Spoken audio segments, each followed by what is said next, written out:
Le damos la más cordial bienvenida a cada uno de los hermanos que están conectaditos desde los distintos países. Ya aparecen conexiones desde los Estados Unidos, desde Colombia, desde México, desde Alemania, así como desde Panamá.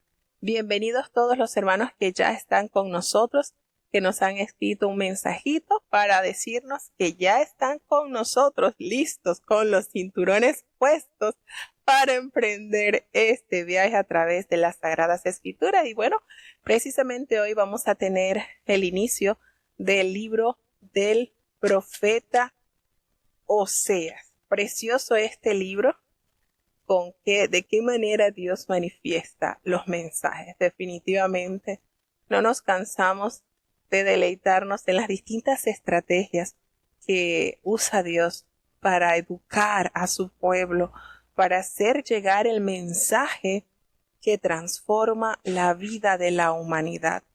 Y para este día pues estaremos dando inicio al primer libro de lo que conocemos como profetas menores.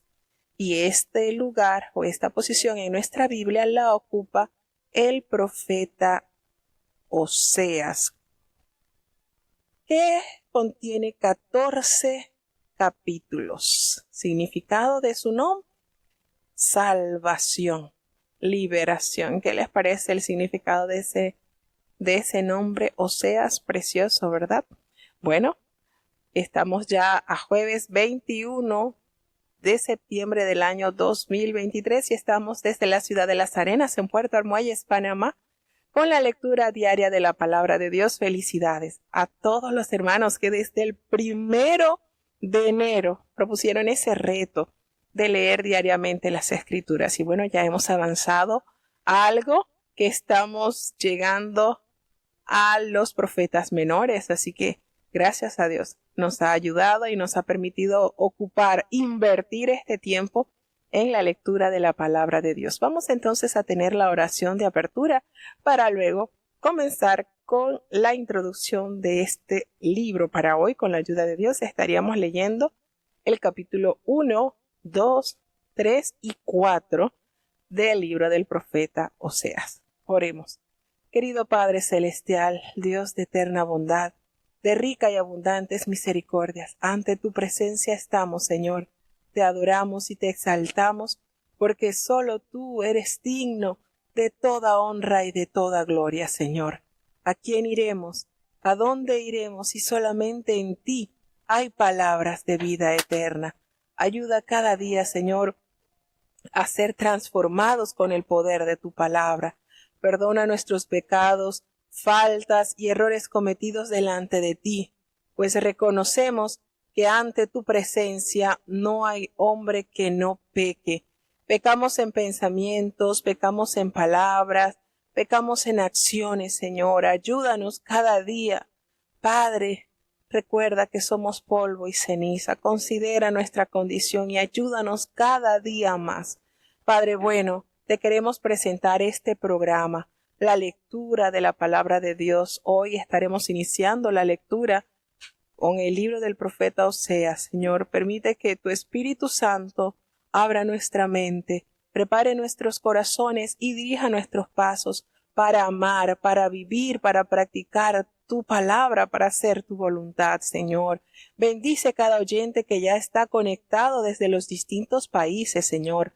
Los hermanos que están conectados desde los Estados Unidos, desde Alemania, desde México, desde Colombia, desde Panamá, Señor.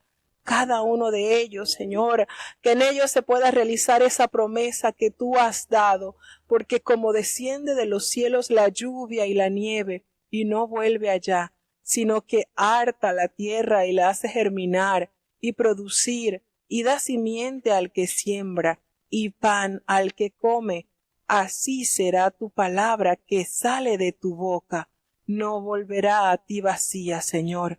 Antes hará lo que tú quieras y será prosperada en aquellos a quienes la has enviado, Señor. Confiamos en tus promesas porque son fieles, son eternas, Señor.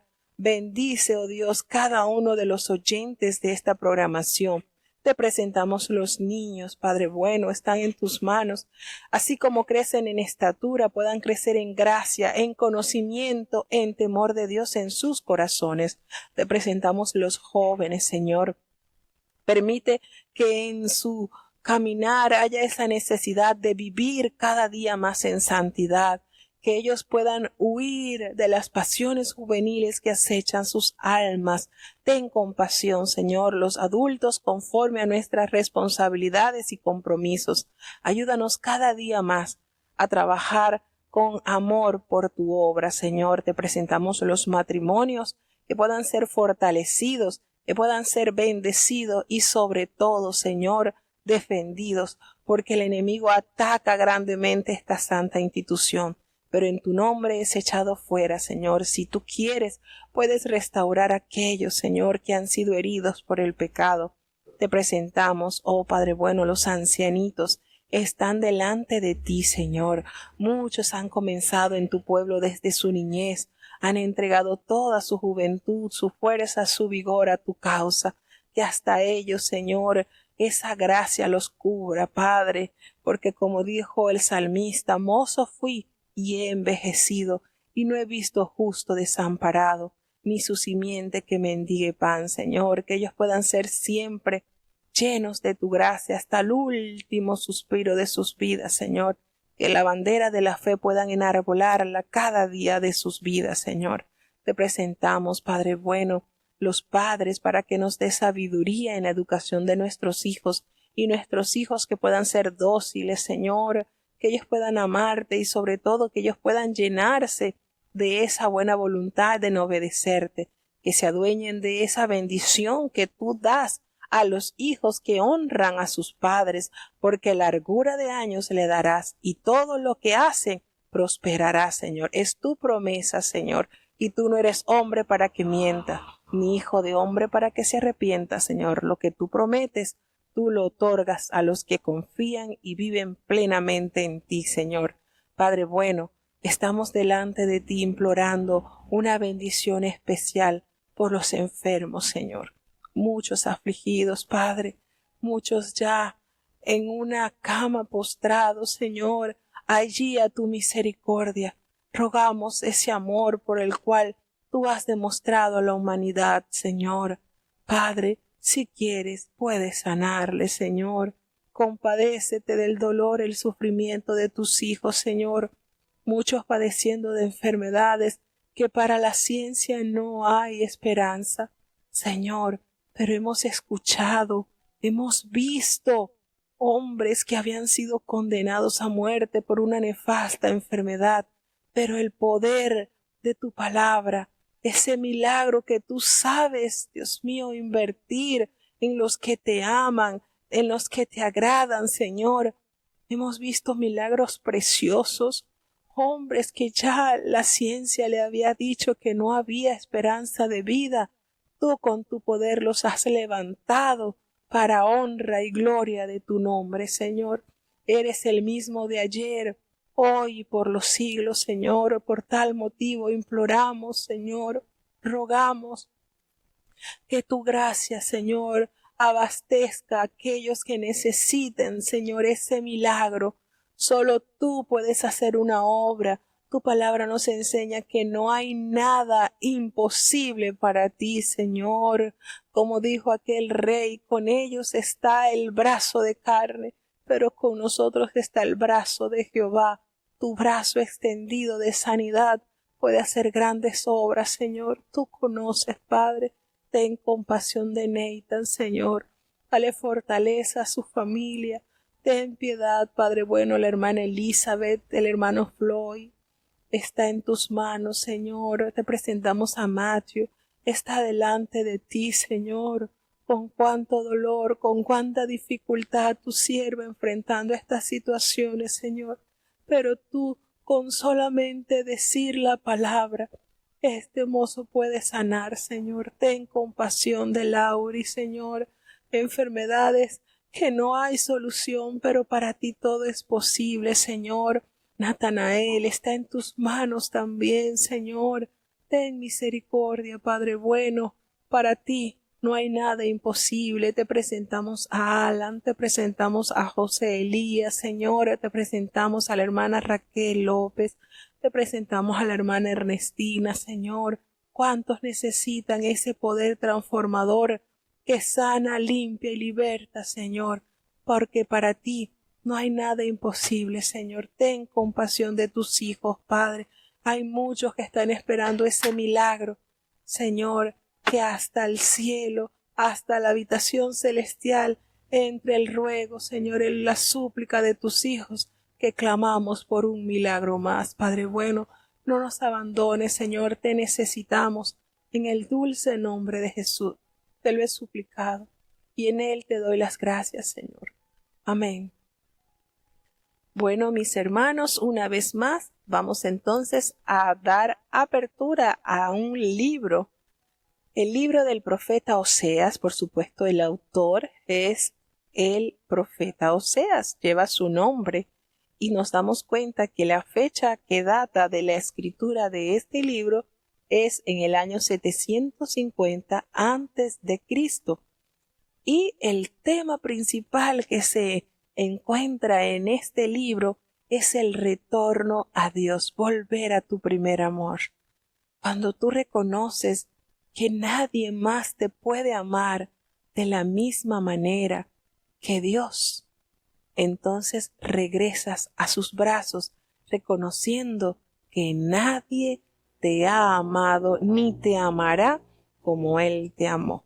¿Cuáles son las palabras que más vamos a escuchar en este libro? Bueno, el pecado, el juicio y el amor. Con cuánto amor nos ha amado el Señor. El autor de este libro, cuyo nombre significa salvación o liberación, fue escogido por Dios para dar testimonio vivo de su mensaje ante su pueblo, y lo mandó a el profeta Oseas a casarse con una mujer que le sería infiel. La sensibilidad hacia la condición pecaminosa de sus compatriotas y hacia el amante corazón de Dios preparó a este profeta para este difícil ministerio.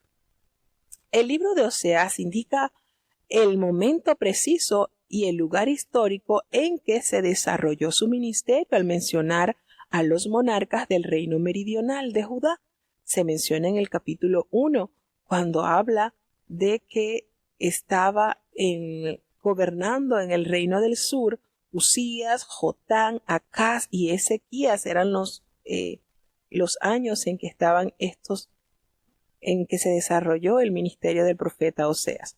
Y el monarca del reino septentrional de Israel fue Jeroboam II, quien era bisnieto de Jehú, aquel rey que mandó a ungir Jehová por mano del profeta Eliseo, y Eliseo envió un mozo para que lo ungiera y para que limpiara la casa de Israel de la idolatría de Baal.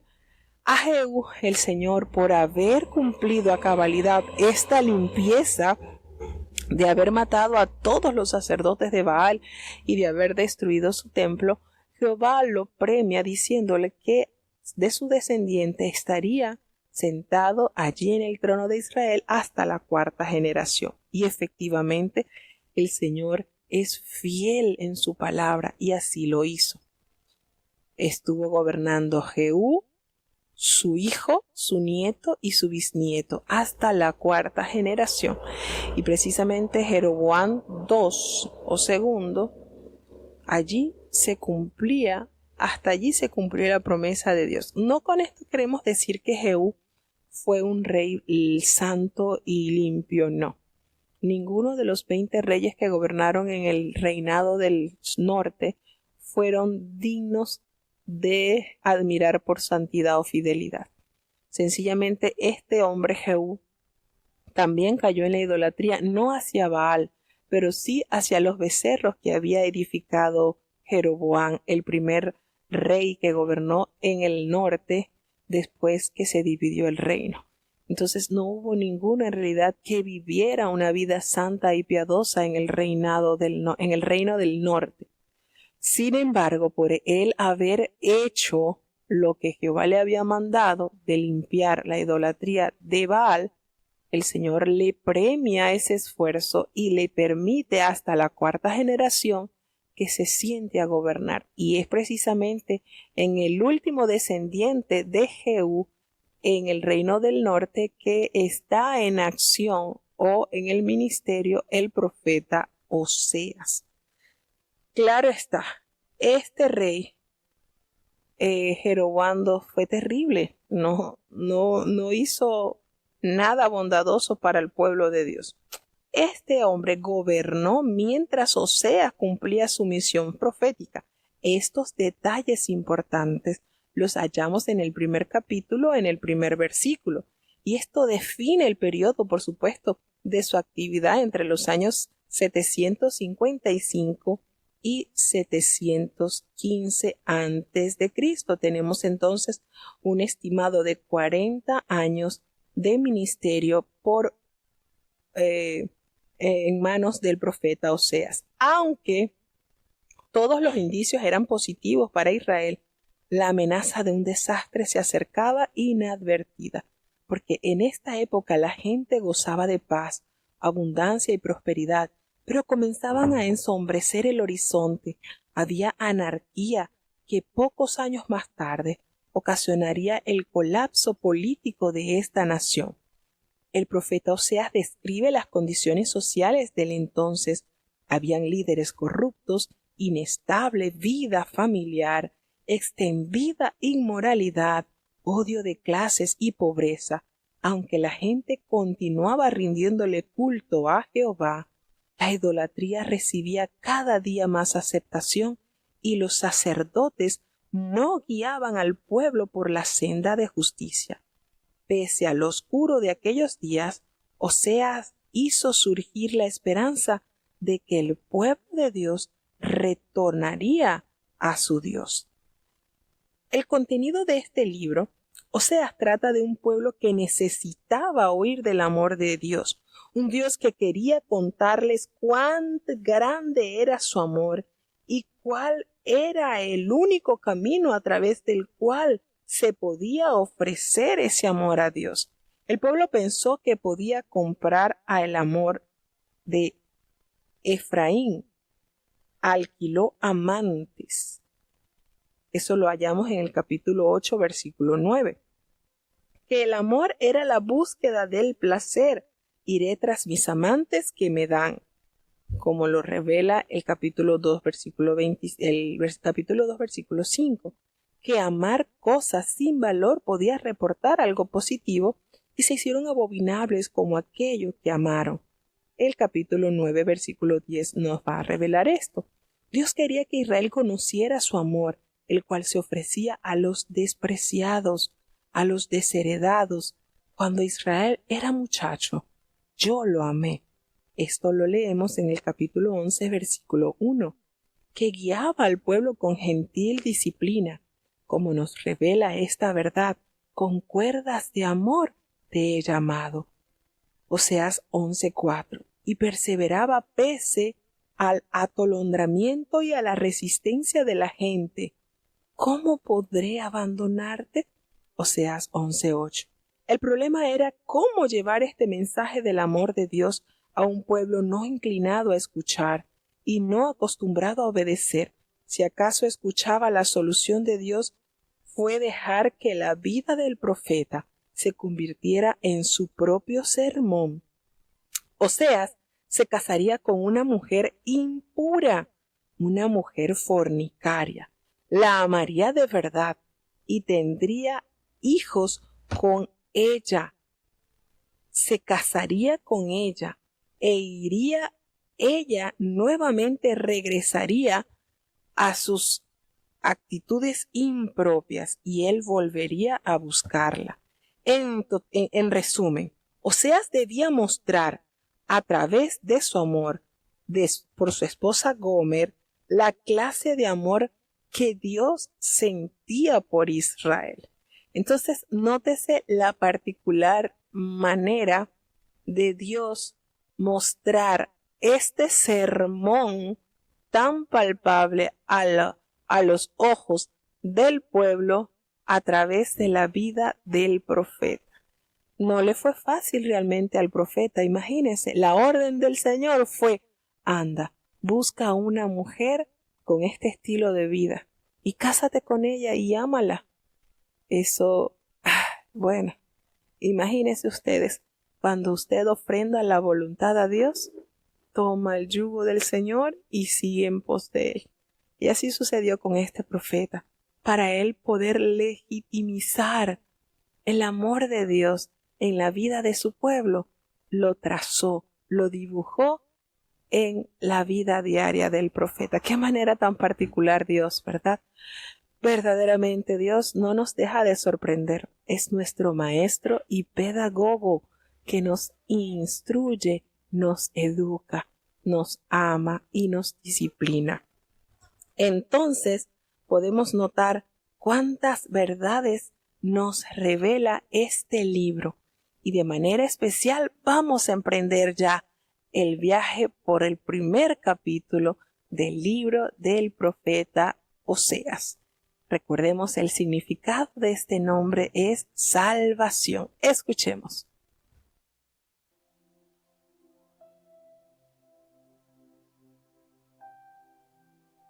Oseas capítulo 1. Palabra de Jehová que fue a Oseas, hijo de Beeri, en días de Osías, Joatán, Acaz y Ezequías, reyes de Judá, y en días de Jeroboam, hijo de Joás, rey de Israel. El principio de la palabra de Jehová con Oseas. Y dijo Jehová a Oseas: Ve, tómate una mujer fornicaria e hijos de fornicaciones, porque la tierra se dará a fornicar, apartándose de Jehová. Fue pues y tomó a Gomer, hija de Diblaín, la cual concibió y le parió un hijo, y díjole Jehová: Ponle por nombre Jezreel, porque de aquí a poco yo visitaré las sangres de Jezreel sobre la casa de Jehú, y haré cesar el reino de la casa de Israel. Y acaecerá que en aquel día quebraré yo el arco de Israel en el valle de Jezreel. Y concibió aún y parió una hija, y díjole Dios: Ponle por nombre Loruama, porque no más tendré misericordia de la casa de Israel, sino que los quitaré del todo.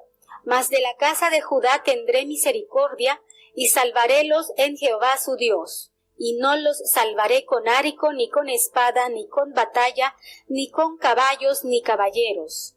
Y después de haber destetado a Loruama, concibió y parió un hijo, y dijo Dios: Ponle por nombre Loami, porque vosotros no sois mi pueblo, ni yo seré vuestro Dios. Con todo será el número de los hijos de Israel como la arena de la mar, que ni se puede medir ni contar. Y será que donde se les ha dicho: Vosotros no sois mi pueblo, les será dicho: Sois hijos del Dios viviente. Y los hijos de Judá y de Israel serán congregados en uno, y levantarán para sí una cabeza, y subirán de la tierra, porque el día de Jezreel será grande. Bueno, comenzamos la brevedad, ¿verdad?, en que Dios planifica para el profeta una vida diferente. Y él anuncia, por supuesto, en el primer capítulo, en el primer versículo, el tiempo exacto en que inicia este tiempo o este ministerio profético. Recordemos mencionar al rey Usías, Jotán, Acaz y Ezequías en cuanto a la parte del sur, y Jeroboam II en Israel, que es la región natal de Osea, en la parte del norte, lo cual indica que el ministerio de Oseas se prolongó en un aproximado de 40 años. Fue el ministerio de él. Nos damos cuenta que el Señor le pide a él que vaya y tome una mujer fornicaria, una mujer impura. Y nosotros nos preguntamos, bueno, pero ¿cómo podía hacer esto si la ley de Jehová mandaba que estas mujeres fueran apedreadas? ¿Cierto? Nos damos cuenta, retornando a la ley de Jehová, que estas mujeres que eran que tenían una vida sexual desordenada debían ser aniquiladas, debían de morir, porque el Señor decía, no la van a dejar vivir para que no sea amancillada la tierra. Entonces nos damos cuenta cómo el país estaba en tan deteriorada situación que habían mujeres que tenían una vida desordenada y el profeta recibe la orden por boca de Jehová que fuese y escogiese a una mujer para que tuviese hijos. Fíjense, la orden de él. El principio de la palabra de Jehová por medio de Oseas. Le dijo Jehová a Oseas, tómate una mujer fornicaria e hijos de fornicación. Es decir, no solamente que ella es una mujer que impura, sino el resultado de esas prácticas va a traer consecuencia hijos, y esos hijos que ella va a tener de esas relaciones inapropiadas, porque la tierra está así en la condición de ella, fornica y tiene hijos como resultado de su vida extraviada. Y él lo hizo así, tomó a Gomer, quien era hija de Diblaim, y concibió, y le dio a luz un hijo. Y Jehová está en todo detalle, hermano, porque aún hasta los nombres de los hijos del profeta fue él quien les colocó el nombre. El Señor todo lo trazó, lo ilustró, lo plasmó de una manera que no quedara duda del mensaje que quería que se entregase al pueblo de Israel. La frase se ha interpretado de tres maneras, esta palabra mujer fornicaria, porque hay como una alegoría que ilustra la relación de Dios con Israel. Gomer cayó en una vida disoluta después que Osea contrajo matrimonio con ella. Osea sabía que Gomer era una prostituta cuando se casó con ella, porque precisamente debía tener esa característica esa mujer. La simple lectura del texto le da la razón al tercer punto de vista. La razón del llamado divino al profeta se ofrece enseguida, porque la tierra fornica apartándose de Jehová. Desde el principio se establece la conexión entre la experiencia del profeta Oseas y la del Señor con su pueblo. Con esto queda puesta la escena para la trama que aborda el libro. ¿Se dan cuenta cuál era la función o bajo qué concepto? Y usted diría, oye, pero Dios, ¿cómo va a hacerle eso al profeta que haga? Bueno, Dios es soberano y Dios quería que el pueblo entendiera, viera a través de la vida del profeta, bajo la circunstancia, la situación en que estaba viviendo su pueblo. Entonces, nos habla que ella tuvo, ella nos dice la palabra del Señor, que Gomer concibió y tuvo un hijo, y el Señor le colocó el nombre de Jezreel. Y dice el por qué. Pues de aquí a poco yo castigaré a la casa de Jehú. Recordemos Jehú, ¿verdad? El personaje que estábamos hablando sobre quién había sido ungido para aniquilar todos los profetas de Baal.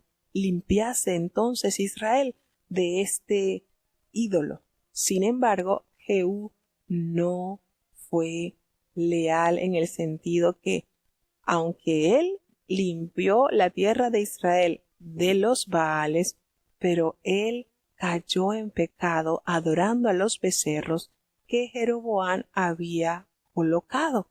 Entonces el Señor acá emite juicio por boca del profeta, pues le dice que él iba a castigar a la casa de Jehú por causa de la sangre de Jezreel, y haré cesar el reino de la casa de Israel. Esto que él había acontecido, que había hecho, tenía entonces su pago. Y el nombre de este niño pues tendría que tener ese nombre. Jezreel significa Dios dispersa o Dios esparce. Jezreel era el nombre del lugar donde Jehú mató a los 70 hijos de Acab. Cuando Jehú puso fin a la línea de Acab, así Dios hará cesar a toda la dinastía de Israel. En el año 722 a.C., el reino del norte y su capital, Samaria, caería. Entonces, precisamente, el Señor emite la sentencia contra Jehú y hace juicio contra la casa de él. Nos detalla el profeta que nuevamente ella vuelve a tener un embarazo, pero en esta oportunidad tiene una niña y el Señor Jehová le dice, le vas a poner por nombre Lo-ruhama, porque no voy a tener más compasión de la casa de Israel, sino que los voy a quitar ya del todo. Y Lo-ruhama significa no más misericordia, lo cual indica que Dios no se compadecería más de esta nación rebelde. Nótese cómo Dios, por medio de los niños que iba presentando Gomer, él iba manifestando el juicio que traería a la casa de Israel. Fíjense cómo Dios iba ilustrando en cada nacimiento. Pero dice, y abre un paréntesis, de la casa de Judá, de ellos tendré misericordia y los voy a salvar. No los salvaré con arco, ni con espada, ni con batalla, ni con caballos, ni con jinete, no. No será con eso que los irá a salvar. Porque después de haber ella destetado a la niña Lo-ruhama, vuelve a concebir y tiene un niño, y a este niño le va a colocar el nombre de Lo-ammi, porque el significado tiene que ver que dice el Señor, ya no serás más mi pueblo, yo tampoco voy a ser su Dios. Aquí se nota la ruptura del pacto del Señor. Entonces, dice la palabra de Dios, de qué manera Dios hace juicio. En el versículo 5 que lo salté, dice, el que él quebrará el arco, este símbolo del poder militar de Israel. Oseas juega aquí con las palabras Israel y Jezreel, que tienen un sonido similar. Lo-ruhama, ¿verdad? Dijimos que significa no más misericordia. Sin embargo, en Judá el Señor vierte una esperanza de que en este grupo del sur pues tendría misericordia y que los salvaría, no con espada, no con batalla, ni con arco. Judá, que es el reino meridional, todavía mantiene el genuino culto del Señor. Los salvaré por Jehová. En el reinado de Ezequías, el ángel del Señor mató nada más y nada menos que la suma de 185,000 asirios, posponiendo la caída de Jerusalén por casi 150 años. Aquí el significado de la palabra Lo-ammi es no mi pueblo e indica el fin de la relación con Dios. Nótese la progresión de los tres nombres. Jezreel, que significa juicio, Lo-ruhama, ya la tolerancia pasiva, y Lo-ammi, no hay ninguna relación entre Dios y su pueblo.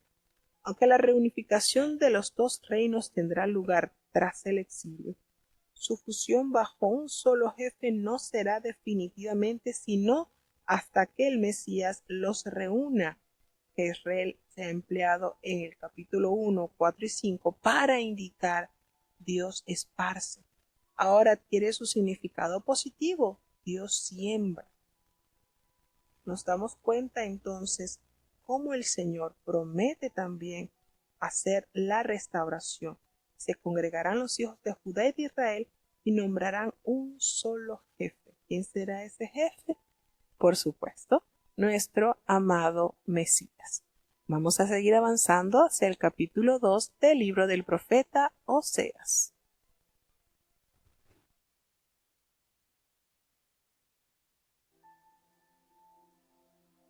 Oseas capítulo 2.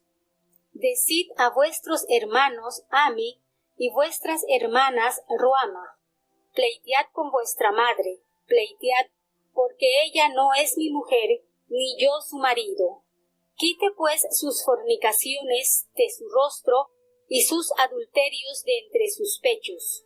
No sea que yo la despoje desnuda y la haga tornar como el día en que nació, y la ponga como un desierto, y la deje como tierra seca, y la mate de sed. Ni tendré misericordia de sus hijos, porque son hijos de fornicaciones, porque su madre fornicó. La que los engendró fue avergonzada, porque dijo: iré tras mis amantes, que me dan mi pan y mi agua, mi lana y mi lino, mi aceite y mi bebida. Por tanto, he aquí yo cerco tu camino con espinas, y la cercaré con seto, y no hallará sus caminos. Y seguirá sus amantes, y no los alcanzará. Buscarálos, y no los hallará. Entonces dirá: iré y volveréme a mi primer marido, porque mejor me iba entonces que ahora. Y ella no reconoció que yo le daba el trigo, y el vino, y el aceite, y que les multipliqué la plata y el oro con que hicieron a Baal. Por tanto yo tornaré, y tomaré mi trigo a su tiempo, y mi vino a su sazón, y quitaré mi lana y mi lino que había dado para cubrir su desnudez. Y ahora descubriré yo su locura delante de los ojos de sus amantes, y nadie la librará de mi mano. Y haré cesar todo su gozo, sus fiestas, sus nuevas lunas y sus sábados, y todas sus festividades. Y haré talar sus vides y sus higueras, de que me ha dicho: mis salarios son, que me han dado mis amantes. Y reducirélas a un matorral, y las comerán las bestias del campo. Y visitaré sobre ella los tiempos de los Baales, a los cuales incensaba, y adornábase de sus zarcillos y de sus joyeles, e íbase tras sus amantes, olvidada de mí, dice Jehová. Empero, he aquí, yo la induciré y la llevaré al desierto, y hablaré a su corazón, y daréle sus viñas desde allí, y el valle de Acor por puerta de esperanza, y allí cantará como en los tiempos de su juventud, y como en el día de su salida de la tierra de Egipto. Y será que en aquel tiempo, dice Jehová, me llamarás marido mío, y nunca más me llamarás Baali, porque quitaré de su boca los nombres de los Baales, y nunca más serán mentados por sus nombres, y haré por ellos concierto en aquel tiempo con las bestias del campo, y con las aves del cielo, y con las serpientes de la tierra, y quebraré arco y espada y batalla de la tierra, y harélos dormir seguros. Y te desposaré conmigo para siempre, desposarte he conmigo en justicia y juicio, y misericordia y miseraciones. Y te desposaré conmigo en fe, y conocerás a Jehová. Y será que en aquel tiempo responderé, dice Jehová, yo responderé a los cielos, y ellos responderán a la tierra, y la tierra responderá al trigo, y al vino, y al aceite, y ellos responderán a Jezreel, y sembraréla para mí en la tierra, y tendré misericordia de Loruama, y diré a Loami, pueblo mío tú, y él dirá, Dios mío.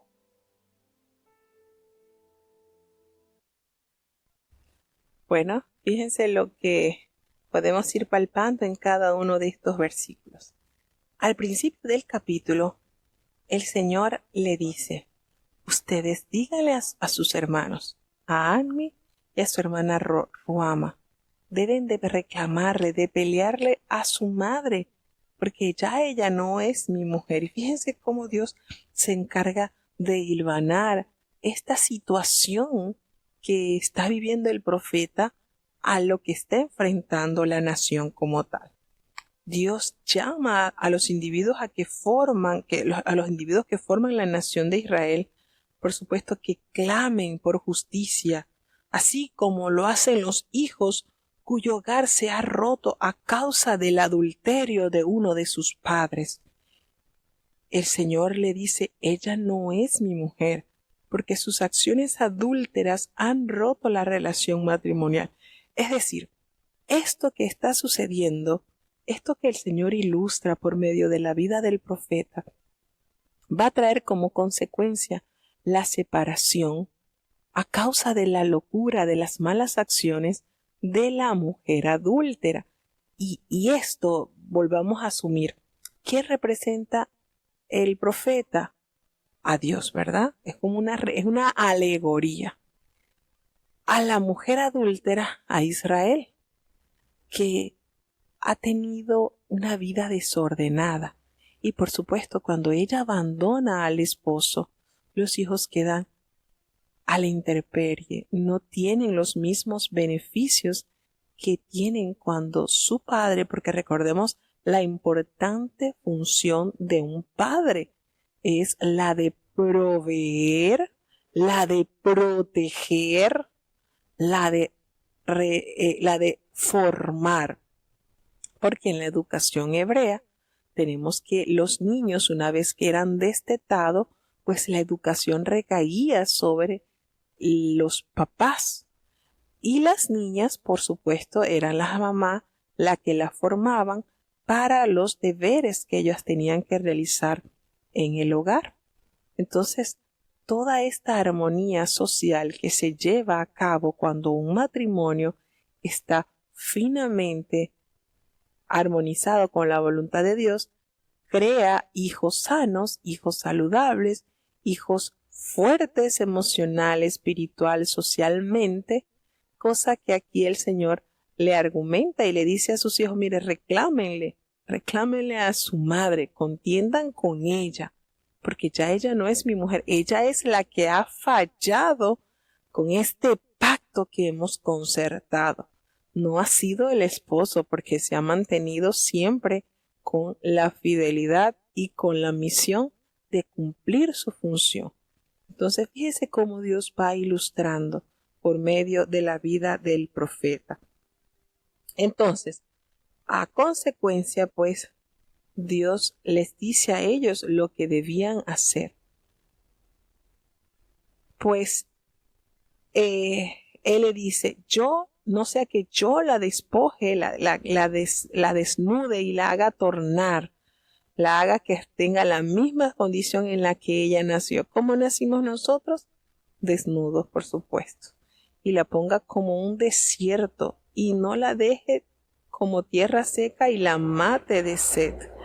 Entonces, vemos lo que estaba argumentando el Señor, lo que pasa en la ruptura matrimonial cuando la mujer no lleva el rol por la cual o para la cual Dios la ha asignado.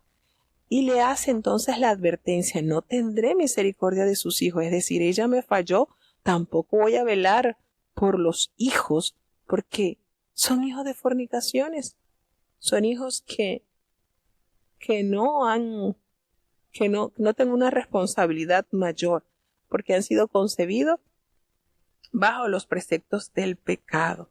Sus hijos cargan con el pecado de la madre.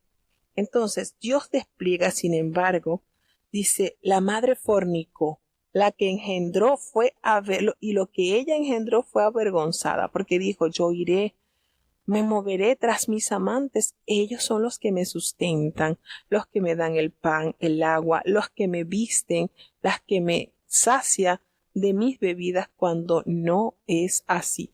Y precisamente en este capítulo el Señor les dice, todo lo que tienes es porque yo te lo di, no han sido tus amantes. Y ella entonces manifestaba o daba a entender que eran sus amantes quienes proveían hacia ella, cuando sabemos que por medio de las escrituras era Israel más bien que se prostituía y lejos de los amantes pagarle a ella le pagaba a sus amantes. Entonces, le dice el Señor le dice, bueno, Dios le despliega, dice en el versículo 6, he aquí yo cerco tu camino con espinas y la cercaré con seto y no vas a encontrar tus caminos. Dios despliega su misericordia mientras trata por todos los medios de retenerlo junto a sí para que no lo deje. Sin embargo, seguirá a sus amantes. No los vas a alcanzar, los vas a buscar, pero no los vas a hallar. Y entonces, solo entonces, cuando te veas bajo esa condición, vas a entender que mejor te es volver a tu primer marido, porque mejor te va cuando estás con él que como estás ahora. Entonces, fíjense la manera el pecado no le traería a Israel las satisfacciones que él buscaba como nación. Y cómo todo se va armonizando con la familia del profeta Oseas. Fíjense cómo todo esto que vivió el profeta era la manera de Jehová transmitir la condición en la cual estaba su pueblo. Y uno dirá, ¿y será que esto le sirvió al pueblo de Israel? No, hermanos, porque sabemos que por medio de la escritura, las historias nos detalla que Israel no tuvo ese entendimiento para acercarse a Dios, para reconocer su pecado y volverse a su primer amor. Y eso va a suceder siempre. Muchas veces va a suceder. Sin embargo, ¿qué nos dice el profeta? ¿Qué le dijo el Señor al profeta Ezequiel? Te oigan o no te oigan, tú hablas, porque luego se sabrá que allí hubo profeta de Jehová. Entonces, es duro. Nosotros nos sentamos a analizar los ministerios que ejercieron los profetas, hermanos, y era duro. Fue duro, difícil, porque ellos eran enviados a casa rebelde, casa que no quería escuchar la voz de Jehová, pero allí les tocaba, y Dios a través de ellos se manifestaba. Oían o no oían, escuchaban o no escuchaban, pero el Señor daba a conocer su voluntad para no tener entonces excusa de que no sabían nada. Entonces nos damos cuenta aquí que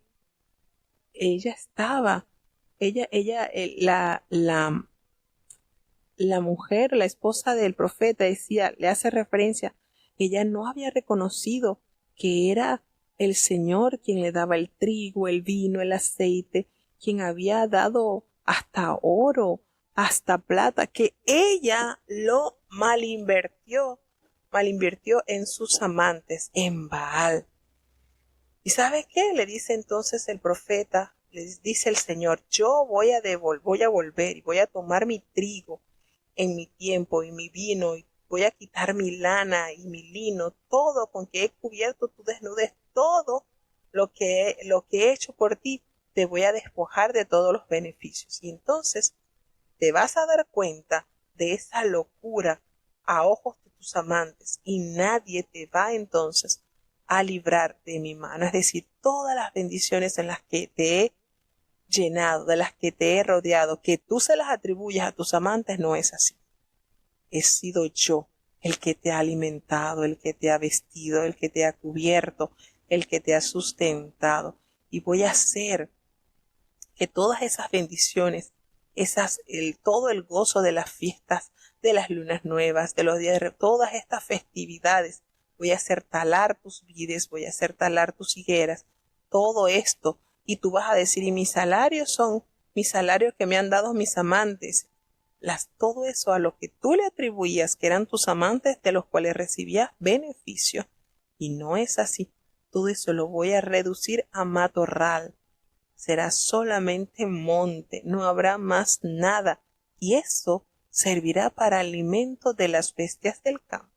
Entonces yo voy a castigarte todos estos días porque tú te ibas a prostituir con los Baales, los adorabas, te adornabas con zarcillos y con joyeles y te ibas detrás de sus amantes y te olvidabas de mí, dice el Señor. Fíjense cómo todo esto que está mencionando acá, se menciona en este libro, alude perfectamente a la condición del pueblo y a la vez a la situación vivida por el profeta Oseas. ¿Qué les parece? Cómo Dios se bastó de esta manera para informar al pueblo, detallar al pueblo su triste condición. Los nombres de los Baales se utilizaban en lugares vinculados al culto de estos dioses, pues debido a su sensualismo materialista, su carácter mágico y falta de contenido ético debían ser borradas todas las huellas del culto de Baal. Entonces nos damos cuenta de esta dificultad. Así que el Señor va describiendo acá con sumo detalle las situaciones que vivía el profeta, que detallaban perfectamente la situación en la que estaba el pueblo de Israel. El Señor había hecho pacto con ellos y ellos habían sido infieles, adorando a los Baales, a cuanto ídolo, y argumentaban que los beneficios que ellos tenían se los había brindado esos dioses a los cuales ellos elevaban saumerio. Y no era así. Era la misericordia de Dios que aún los abastecía. Y el Señor llega a su límite y le dice, bueno, ya, te voy a quitar todo esto. Y esto va a llegar a ser como un matorral, un monte en el cual las bestias se podrán alimentar. Y así vas a darte cuenta quién era realmente el que te sustentaba, el que te llenó de oro, de plata, que para colmo todas las riquezas que Dios le había dado a su pueblo, ellos la invirtieron en sus ídolos, que ni siquiera eran de ellos, eran de los extranjeros, eran de las naciones paganas. Entonces, aquí sin embargo, la palabra de Dios nos hace recordar cómo la misericordia de Dios se lleva, porque en aquel tiempo haré para ti un pacto con las bestias del campo, y con las aves del cielo, y con las serpientes de toda la tierra, y voy a quitar de la tierra todo ese castigo que te he dado, y vas a descansar segura. Y nuevamente te voy a desposar, pero esta vez será para siempre, y va a ser la manera en que te van a ser tus atavíos en justicia, en juicio, en benignidad, en misericordia, y serás conmigo fiel, y de esa manera tú conocerás a tu Señor. En ese tiempo hermoso, dice el Señor, yo voy a responder a los cielos, y ellos van a responder a la tierra, es decir, todo eso que ha sido demandado, todas esas voces que han llegado a la presencia de Dios en el cielo como necesidad de abastecimiento, de paz, de esa armonía entre Dios y sus criaturas, todo eso será respondido y será hecho realidad en la tierra, y la tierra entonces va a llenarte de bendiciones. Te dará trigo en abundante, vino, aceite, y de esto vas a sembrar en tu tierra, y voy a tener misericordia tanto de lo ruama y de lo ami, y serás entonces, esa afrenta será quitada, y serás pueblo mío, y tú me dirás Dios mío. Entonces, por supuesto, nos damos cuenta cómo el perdón puede salvar y transformar un matrimonio. Nos damos cuenta que por medio de la trágica historia de Oseas y Gomer, Dios nos revela tanto la profundidad como el poder de su amor por Israel. Y de vínculo marital, Dios describe su dolor y la humillación que sufre debido a la infidelidad de Israel. En obediencia a Dios, padece el mismo dolor y humillación por la infidelidad de su esposa, pero Dios muestra cómo puede salvarse el matrimonio mediante el sufrimiento y el perdón. Esta es una de las más profundas revelaciones acerca del matrimonio que podamos encontrar en lugar alguno de la Escritura. El matrimonio exitoso no es asunto de gente perfecta que vive perfectamente mediante principios perfectos.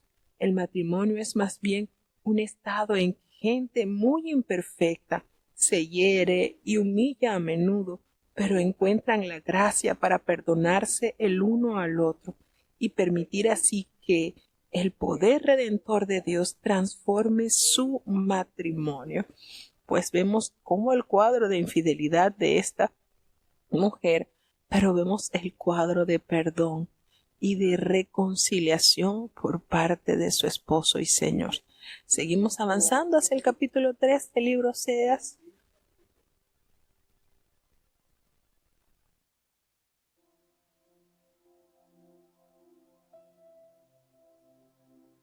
Oseas, capítulo 3.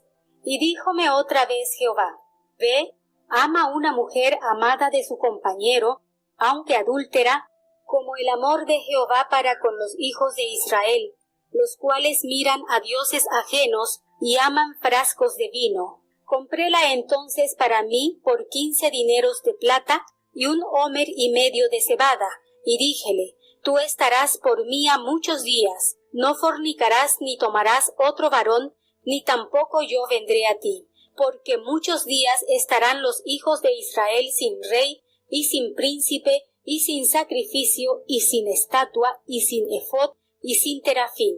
Después volverán los hijos de Israel, y buscarán a Jehová su Dios, y a David su rey, y temerán a Jehová y a su bondad en el fin de los días.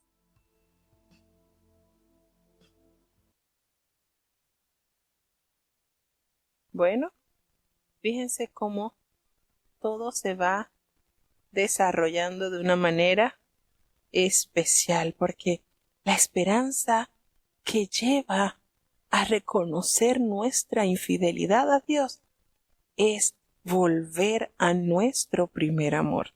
Cuando el Señor habla de tener misericordia, tener compasión, el Señor ama profundamente y muestra pena, dolor cuando nosotros le somos infieles. Sin embargo, su misericordia sobrepuja sobre el mayor pecado que hayamos cometido. Es fácil amar a alguien cuando ese alguien nos trata bien, pero amar a alguien que nos desprecia y nos humilla, ahí es donde viene lo duro. Y el Señor nos ama. Y si nos extiende la vida y nos prolonga la existencia en el mundo, es porque espera de nosotros esa reconciliación. Entonces nos damos cuenta que en lo que estamos leyendo sobre este matrimonio organizado por Dios, fíjense esto,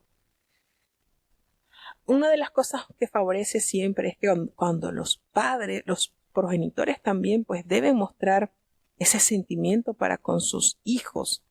Dios desea madres y padres que amen tiernamente a sus hijitos y se muestren compasivos hacia los débiles e indefensos. Dios da el ejemplo mediante su constante compasión por los desamparados y aun por aquellos que no merecen compasión alguna.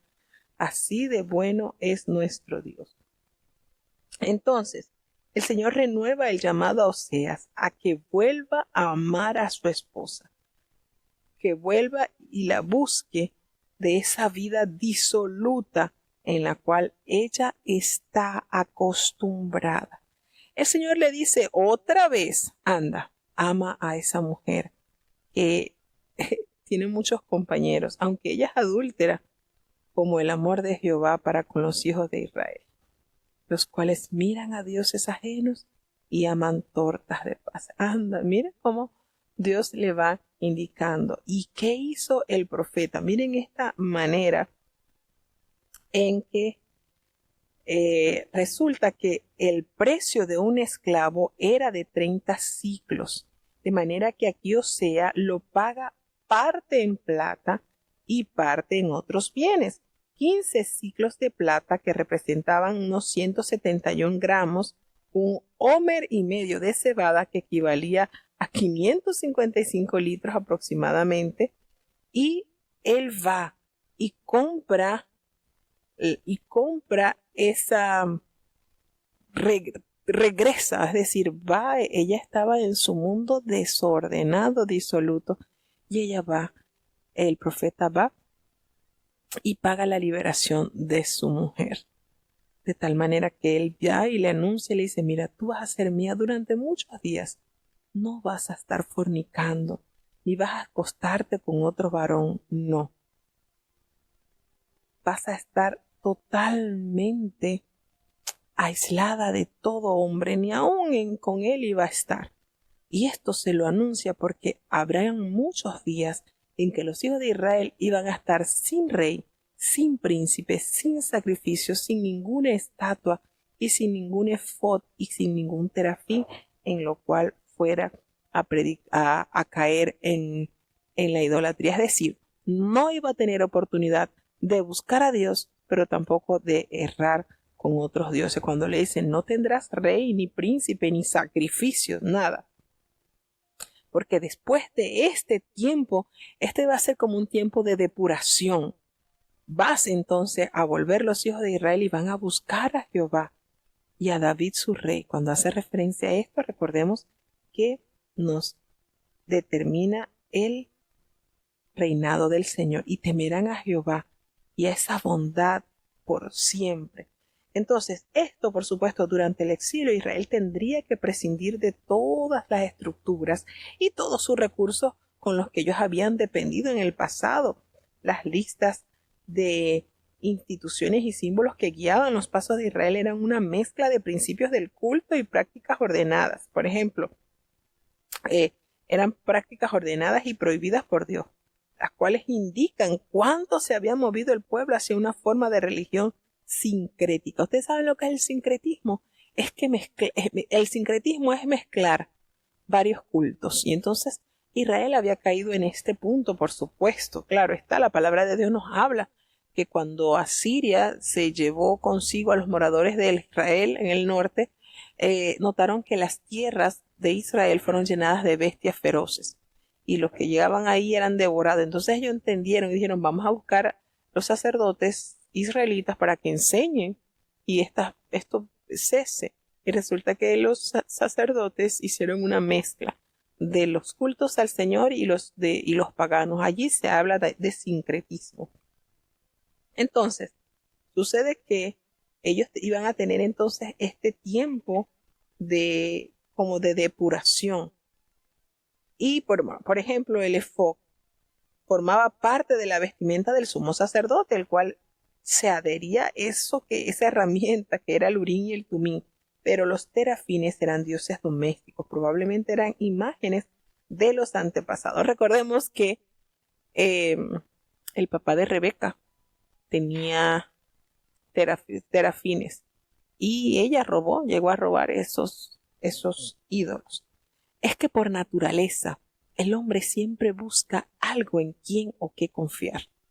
Triste y lamentablemente se inclina de una manera equivocada, porque le es difícil confiar en algo que usted no ve.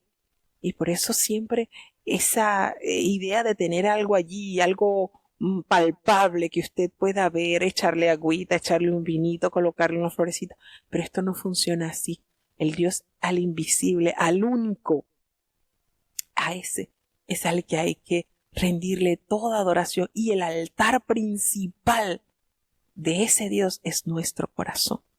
Entonces fíjense la manera en que cuando habla sobre, por supuesto, el rey, el hijo de David su rey, nos hace referencia, por supuesto, a nuestro amado Cristo y a esa bondad y a esa misericordia con que el pueblo va a recibir nuevamente la reconciliación con Dios, a ese Dios al cual temerán, al cual van a estar allí en reverencia. Y esta relación, está relacionada pues con la reacción de una persona hacia algo repentino y sorprendente que le hace temblar.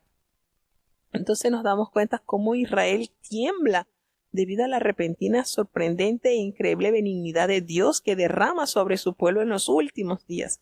Y este versículo del capítulo 3, que es el último, el 5, este versículo muestra cuán positivo puede ser el concepto hebreo del temor, del temblor, de la reverencia, así como lo expresa Proverbios 28, ¿verdad?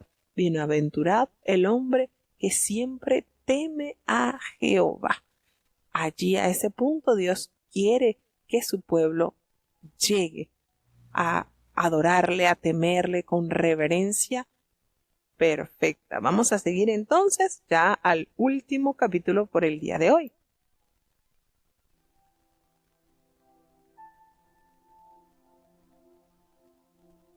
Oseas capítulo 4.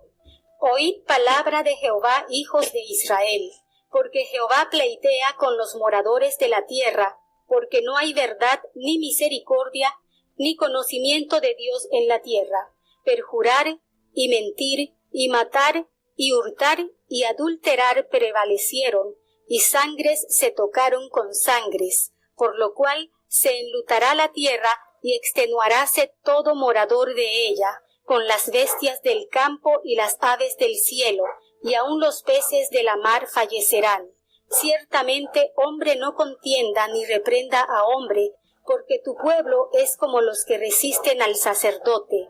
Caerás por tanto en el día, y caerá también contigo el profeta de noche, y a tu madre talaré. Mi pueblo fue talado porque le faltó sabiduría. Porque tú desechaste la sabiduría, yo te echaré del sacerdocio. Y pues que olvidaste la ley de tu Dios, también yo me olvidaré de tus hijos. Conforme a su grandeza, así pecaron contra mí. Trocaré su honra en afrenta. Comen del pecado de mi pueblo y en su maldad levantan su alma. Tal será el pueblo como el sacerdote, y visitaré sobre él sus caminos, y pagaréle conforme a sus obras. Y comerán, mas no se hartarán, fornicarán, mas no se aumentarán, porque dejaron de atender a Jehová. Fornicación y vino y mosto quitan el corazón.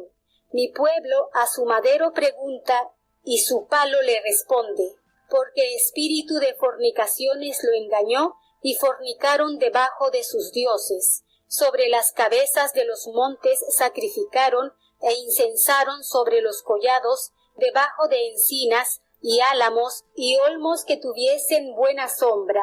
Por tanto, vuestras hijas fornicarán y adulterarán vuestras nueras. No visitaré sobre vuestras hijas cuando fornicaren, y sobre vuestras nueras cuando adulteraren, porque ellos ofrecen con las rameras, y con las malas mujeres sacrifican. Por tanto, el pueblo sin entendimiento caerá. Si fornicareis tú, Israel, a lo menos no peque Judá, y no entréis en Gilgal, ni subáis a Bet-aven, ni juréis, vive Jehová. Porque como becerra cerrera se apartó Israel. ¿Apacentarálos ahora Jehová como a carneros en anchura?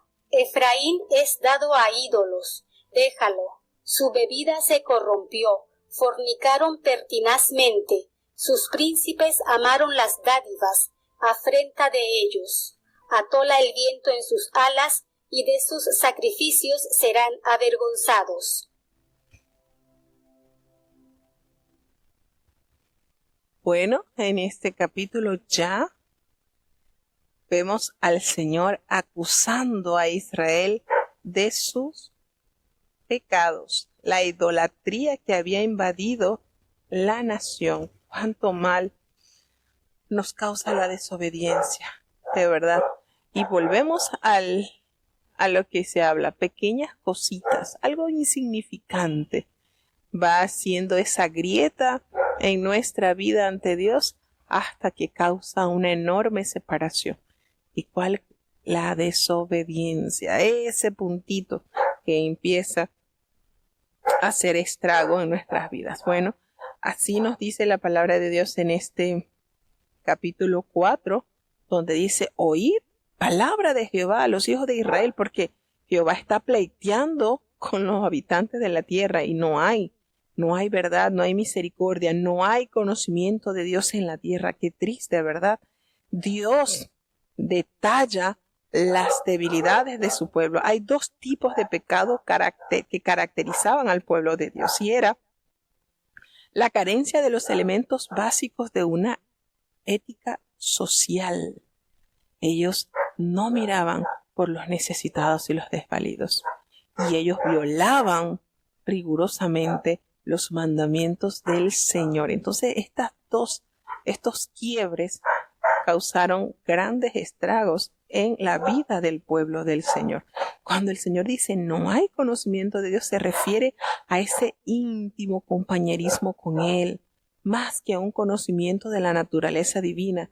Ellos habían rechazado esa relación con Dios, y esto ocasionaba, por supuesto, su destrucción. Los mandamientos que regulan las relaciones con el prójimo son violados constantemente. Perjuran, mienten, matan, hurtan, adulteran. Prevalecen homicidios tras homicidios. Decadencia total ante esta terrible condición. Triste y lamentablemente, el pueblo había llegado a un punto donde la sociedad estaba totalmente destruida. Y lo más triste era aquellos a quienes se le había asignado el orden, la enseñanza al pueblo para que vivieran en temor y en obediencia, eran los principales en hacer lo malo, como eran los reyes, como eran los sacerdotes, como eran los profetas. Qué triste, ¿verdad? Da pesar estas condiciones. Entonces, los que resisten, por supuesto, los sacerdotes se refieren al rechazo de la autoridad ordenada por Dios. Cuando dice, ciertamente hombre no contienda ni reprenda a hombre, porque tu pueblo es como los que resisten al sacerdote. Triste y lamentablemente, esos profetas que representan aquí a los falsos profetas, madres de la nación, fíjense cómo Dios censura de una manera y les dice entonces el Señor, y esto es una sentencia tremenda, ellos caerían, llegaría el día en que caerían y caerían también esos profetas falsos, y a tu madre destruiré. ¿Por qué fue destruido mi pueblo? Porque le faltó el conocimiento, esa íntima relación con su Hacedor, porque ellos desecharon, y no fue porque no, porque ellos desecharon ese sentimiento, esa estrecha relación con Dios. Entonces el Señor también los iba a ellos a rechazar, porque ellos olvidaron la ley del Señor, y entonces el Señor pues también se iba a olvidar de ellos. No quieres conocerme, rechazaste mi conocimiento, rechazaste esa estrechez, esa íntima relación que debe haber entre Dios y su pueblo. Bueno, entonces yo también te voy a desechar. ¿Te has olvidado de mi ley? Pues entonces yo también me olvidaré de ti. ¿Qué les parece? De lo que me das, te doy. En pocas palabras el Señor le afirma aquí. ¿Te olvidaste de la ley? Porque es que la ley está plasmado el amor de Dios. ¿Te olvidaste de mi ley? Entonces yo me olvidaré de ti. Así de sencillo. Así con ese tremendo pecado con el que has llenado, yo también te voy a cambiar ahora esa honra por afrenta, de ese pecado de mi pueblo que comen en su maldad y se hartan de su maldad. Bueno, así el pueblo, miren, el pueblo está tan descompuesto como el sacerdote, y voy a castigar a su conducta y voy a pagarles conforme a sus obras, de tal punto que ellos van a sentir que están comiendo, pero no se van a saciar, y van a fornicar, pero no se van a multiplicar, porque ellos dejaron la razón de su vida, servir a su Dios. Entonces esa idolatría es sentenciada. El Señor les dice que ya esa honra iba a ser afrenta a su oficio, que representaba un alto honor, había sido utilizado de una forma bochornosa a los profetas y a los sacerdotes, y ese pecado ofrende a la ofrenda expiatoria.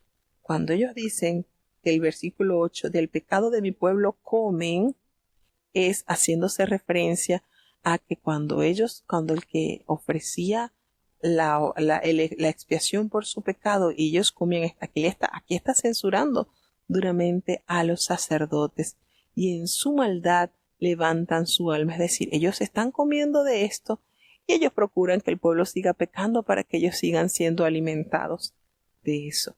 Entonces, el juicio que el Señor trae es esencial para una relación con Dios, porque de esa manera es quitada la inmoralidad y la embriaguez. Han fornicado con vino y mosto y quitan el juicio del Señor. Todo eso a causa de no estar sobrios en hacer la voluntad de Dios. ¿Y qué es lo que hace mi pueblo?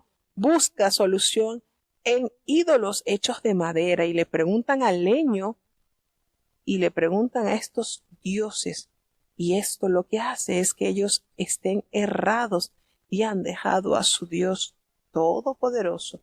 Esa idolatría los condujo a prácticas absurdas, infectó su espíritu y llevó a sus familias a seguirlos por la senda del pecado. El leño se utilizaba para escudriñar el futuro y orientarse. ¿Qué les parece? Como que si el leño podías decirle a ellos lo que iba a acontecer, cuando eso lo sabe Dios y lo anunciaba Dios por boca de sus profetas. Pero no prefirieron ellos escuchar al leño que escuchar la voz de los profetas que el Señor enviaba, dándole evidencia de lo que acontecería en lo porvenir. Entonces, todo esto el Señor les dice, este pueblo sin entendimiento caerá. La ruina es el destino seguro que aguarda a aquellos a quienes rechazan tener una relación con Dios. Judá puede evitar la suerte de Israel si permanece junto a Dios. Se usa en este lugar, pues aquí de Betel, casa de Dios, y Gilgal, y Betel eran lugares, por supuesto, aquí en este caso de cultos paganos. Entonces hace referencia a los corderos en lugar espacioso y se extraviarán o se convertirán en presa de los depredadores. Y cuando habla de Efraín se emplea a lo largo de Oseas como el sinónimo del reino del norte, Israel. Y aquí pues se usa un término poco usual para designar a los príncipes. Normalmente significa escudo, y aquí se da a entender que quienes debían haber protegido al pueblo lo habían dejado indefenso. Su bebida se corrompió, fornicaron sin cesar, sus príncipes armaron lo que avergüenza. El enemigo llegará con fuerza y súbitamente como una tormenta, de modo que el Señor le habla y le dice que el castigo vendría a través del juicio de Dios por su gran pecado. Sin embargo, el Señor dice, no castigaré a vuestras hijas cuando forniquen ni a vuestras nueras cuando adulteren, porque ellos mismos se van como rameras y con malas mujeres sacrifican. Por tanto, este pueblo sin entendimiento va a pecar. ¿Por qué? Porque se dedicaron a adorar y a sacrificar en los collados, debajo de las encinas, en los álamos y en los olmos, y allí donde había buena sombra, allí se dedicaron a adulterar, a pecar, a cometer cuanta asquerosa abominación que es la idolatría. Y fíjense que es precisamente el primer mandamiento con que el Señor visita a su pueblo. No tendrás dioses ajenos delante de mí. Y fue el principal vínculo de caída en el pueblo de Israel, la idolatría. Porque de verdad, y uno dice, por eso el Señor le dice, dos males tengo contra mi pueblo. Me han dejado a mí fuente de agua viva, y se han cavado para sí cisternas rotas que no retienen agua. ¿Cómo dejar un Dios vivo, eficaz, poderoso, eterno, amoroso, por un leño, por una piedra, por un pedazo de metal? Definitivamente. Cuánto colirio en los ojos necesitamos, ¿verdad? Para que el Señor nos permita ver más allá de lo que nuestros ojos humanos puedan ver. Bueno, hasta aquí llegamos al capítulo 4. Con la ayuda de Dios, mañana seguiremos avanzando con 4 capítulos más. Y así el sábado 3 y el domingo 3 capítulos, para entonces llegar a la lectura de todo el libro del profeta Oseas. Vamos a tener la oración de cierre para saludar a nuestros queridos oyentes. Querido Padre Celestial, Dios de eterna bondad, de rica y de abundantes misericordias, delante de tu divina presencia estamos, Señor. Te adoramos y te exaltamos, porque solo tú eres digno de toda honra y de toda gloria. Señor, ¿a quién iremos? ¿A dónde iremos si solamente en ti hay palabras de vida eterna? Gracias, Señor, por esta oportunidad que nos has concedido. Perdona nuestros pecados, faltas y errores cometidos delante de ti, pues ante tu presencia no hay hombre que no peque. Pecamos en pensamientos, pecamos en palabras, pecamos en acciones, Señor. Considera nuestra humana fragilidad y ayúdanos cada día más. Ten misericordia y permítenos cada día vivir para ti, no mirando lo humano, Señor, sino mirándote a ti. Padre bueno, te quiero dar gracias por cada uno de estos países que han estado conectados con nosotros en esta programación. Bendice y guarda a los hermanos que están desde los Estados Unidos, desde Panamá, desde Chile, desde México, Señor, los hermanos que están desde Colombia, desde Ecuador, desde República Dominicana, desde Alemania. Bendice y guarda cada uno de tus hijos, Señor, porque sabemos que grandes cosas suceden cuando confiamos en tu palabra. En tus manos están, Señor, cada uno de estos oyentes, cada hogar que abre las puertas para escuchar y aprender de ti. Te presentamos una vez más a la niñez, a los jóvenes, Señor, a los adultos, a los ancianitos, Padre, están delante de ti. Los matrimonios, Señor, cuánto aprendemos a través de tu palabra, cómo se debe restaurar un matrimonio, cuánta grandeza nos da, Señor. Bendice, oh Padre Celestial, de manera muy especial a los ancianitos, Señor. Ten compasión, que aunque sus fuerzas se acaben, su espíritu se renueve día a día en ti, Señor. Bendice, Padre bueno, de una manera muy especial también a los enfermos, Padre. Como dijo el profeta, sáname y seré sano, Señor.